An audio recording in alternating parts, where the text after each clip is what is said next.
of trying to be more consistent and really feeling like I have something to say. Hello, did you just see me in this shirt in the last video? Yes, because I haven't gotten up yet. Hello, I am Lisi, aka the Brooklyn Book Belle, and I'm just playing with this chain because I like to have fidget toys. But welcome back, or welcome to my channel. Again, I'm Lisi, aka the Brooklyn Book Belle, and while I was sitting here not having gotten up I was like,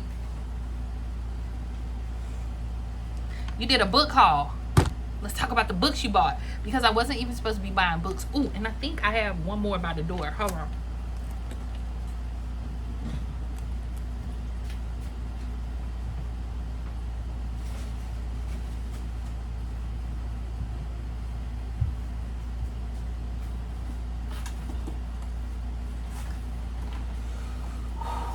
It's tough. It's really tough. You know what I mean? Ooh, just come out. Ow. Oh my God, Lindsay's gonna kill me. Over here breaking boxes. Woo, my book came. Okay. Okay. Let's put these in a space that's more conducive to what I'm doing. Or actually, I'll close my computer because now I don't need it for this. Okay.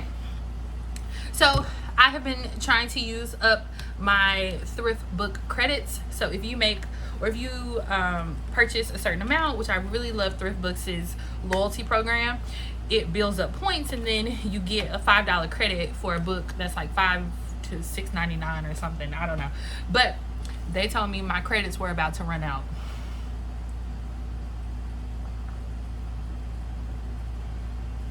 How crazy is that? But yes, okay. And so I bought me some books, and let's talk about them. So the first book that I purchased was Brooklynites, the remarkable story of the free Black communities that shaped a borough as Brooklyn is being gentrified to high heaven. My God. I was like, I would really like to know more about the history of the borough in which I live. So I bought this. And then what's so funny is my homegirl was like, she actually already read it and she wants to know my thoughts on it. So I'll probably pick this one up soon. But Brooklyn was our nation's third largest city. Its free Black community attracted people from all walks of life, businesswomen, church leaders, laborers, and writers who sought to grow their city in a radical anti-slavery vision. The residents of neighborhoods like Dumbo, Fort Greene, and Williamsburg organized and agitated for social justice. They did so even as their own freedom was threatened by systemic and structural racism, risking their safety for the sake of the city. You're gonna piss me off. Those neighborhoods was what? Okay, so I can't wait to read this one. I might take this one like outside and read it as I like walk through the streets of Brooklyn, like coffee shops and stuff. I can't read this. Okay, the next one that I bought was recommended to me by my homeboy Rashad, and it's Outliers, the Story of Success by Malcolm Gladwell. He told me about two books, and my other friend who has already read these told me that I would probably like this one more. But in understanding successful people, we have come to focus far too much on their intelligence and ambition and personality traits. Instead, Malcolm Gladwell argues in Outliers, we should look at the world that surrounds the successful, their culture, their family, their generation, and the idiosyncratic experiences of their upbringing. Idiosyncratic, you know that word. Okay, along the way Gladwell reveals what the Beatles and Bill Gates have in common, and the reason you've never heard of the smartest man in the world.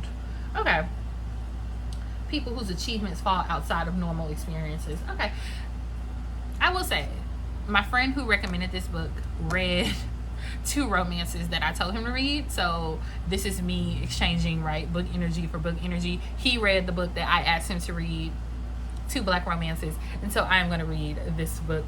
I don't normally go for kind of self-helpy kind of thing, but a good friend of mine always also says, like, to understand other people, you have to kind of like go on journeys in books with them, and so that is what I'm opening myself to do.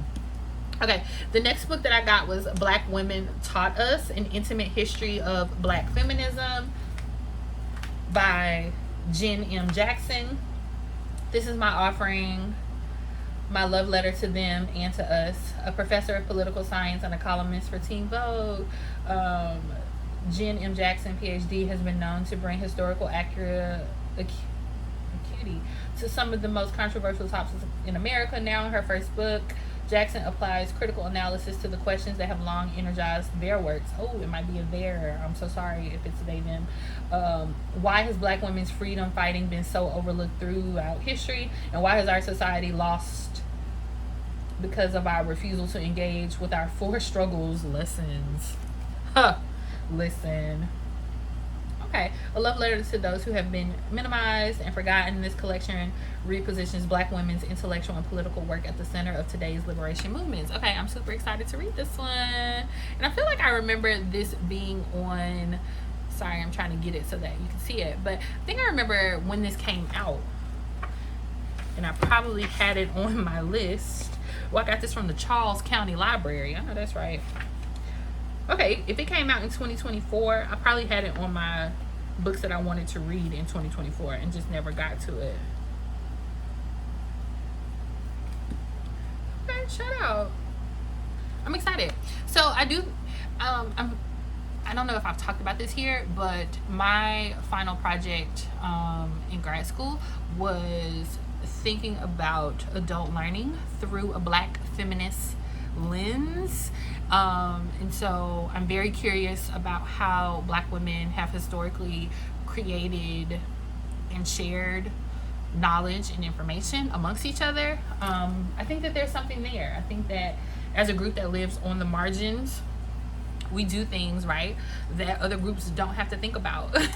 So talking to my professors, they was like, this is very interesting, like I think you should go with it. And so I have not abandoned that, but I do think even the paper that I turned in can be revised and revisited and changed and more information found. And so I'm just keeping that door open, and so I'll be reading more literature like that as I continue.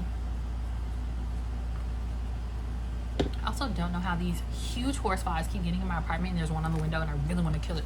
Okay, the next book that I got was Thank You for Arguing: What Aristotle, Lincoln, and Homer Simpson Can Teach Us About the Art of Persuasion. And this came up on TikTok one day. This gentleman was talking about maybe critical thinking, maybe something or another, but said that this book was really important. And I do not like to argue on the interwebs because I could tell everyone wasn't in debate club. I was. And I just think that I want to learn more about the ability to engage in dialogue with people who I might not have the same beliefs and ideas with. And so this book came up as a recommendation. Thank You for Arguing is your masterclass in the art of persuasion, taught by professors ranging from Bart Simpson to Winston Churchill. The time-tested secrets the book discloses include Cicero's 3-step strategy for moving an audience to action, as well as Honest Abe's shameless trick of lowering an audience's expectations by pretending to be unpolished. So this will probably be something that I kind of just dibble and dabble in and out of on the side, but yeah, it was a good pickup. Okay, the next book that I picked up is A Song of Solomon by the Toni Morrison. I am one of those people that did not read a lot of Morrison in my younger years, and not for you know, a bad reason. I just never picked it up, and I think being a part of the bookish online community is like, girl, you need to read some of this, and I'm like, oh, I'm kind of intimidated by that. But I am pushing myself to read more expansively, and so I picked up a few of Toni Morrison's works. I got Song of Solomon, I got Home, and I got A Mercy. It doesn't have a dust jacket, but I picked up these three because I read Sula this year or last year. And I have a copy of Jazz that I've had for a few years and I've never picked up. And then I have these three. But I'm going to make my way. I'm making my way downtown, okay? I'm coming. She's coming. And so, yeah, so those are on my list. And then the next book I picked up, Stories and Excitement and Wonder. Oh, Friday Black by Nana Kwame and Adjei. I'm not saying that because I don't like to not, or to mess up people's names. I think names are important. But read this book, Roxanne Gay, down at the bottom. So definitely getting into it. From the start of this extraordinary debut, Nnedi Adjei, oh, this is her whole name. Apologies, this is her whole name. So we'll go with Nnedi for this because I can say this. Writing will grab you, haunt you, engage, and invigorate you. Okay. These stories explore urgent instances of racism and cultural unrest and the ways we fight for humanity in an unforgiving world. Okay, so it's a collection of stories. Okay.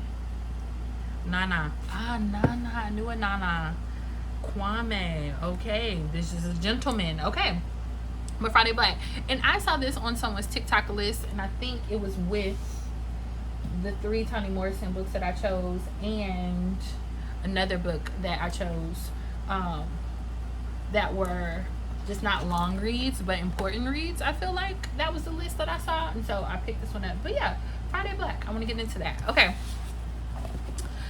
The next book that I got, which I think was probably on that list as well, was At Night All Blood is Black by David Diop, the 2021 International Booker Prize winner. Come on, Booker Prize. Okay.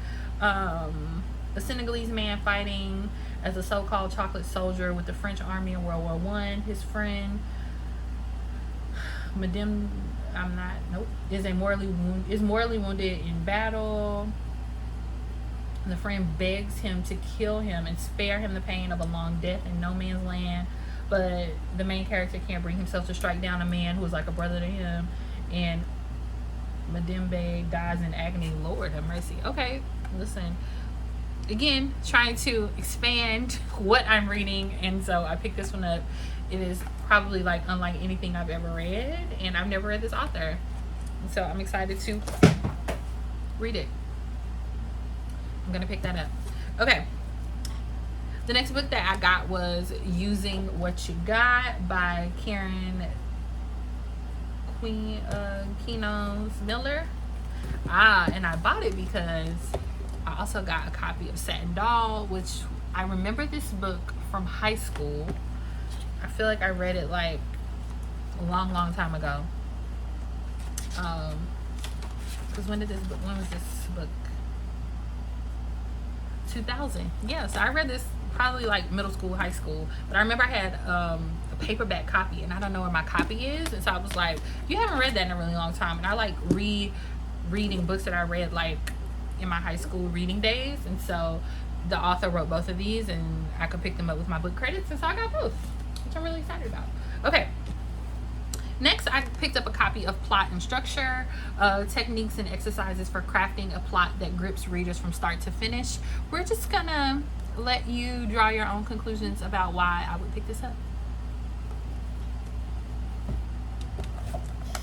And the next one is The Emotion Thesaurus, a writer's guide to character expression.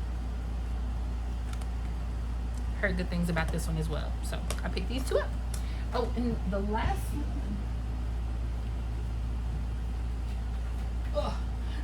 one that I actually picked up was Binti by this author. I literally just turned on the camera, so I didn't even get to look up how to say some of these authors' names, and I apologize for that. That's on me, not on them.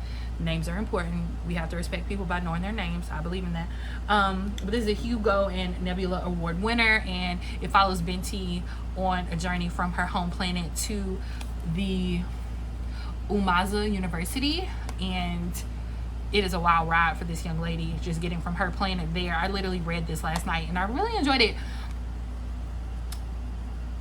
It really gave me the same feeling of the world that this young lady was in as Lilith's Brood when she wakes up on the ship.